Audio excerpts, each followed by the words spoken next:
మగ పెండ్లోళ్ళు అంటేనే పట్టింపులు ఎక్కువ ఉంటాయి. మర్యాదలలో షటాకు తక్కువైనా శంగ ఎగురుతూ ఉంటారు.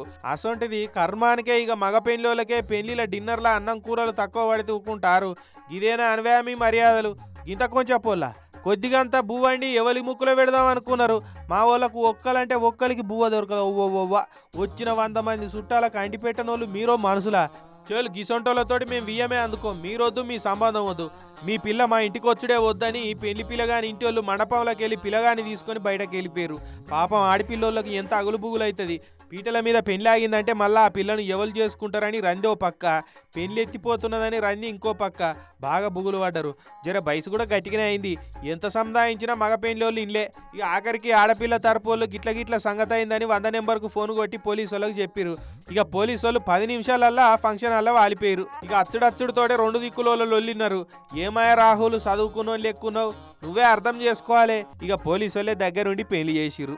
ఏమున్నది, పెళ్లికి శుభం కార్డు పడ్డట్టు అయిపోయింది.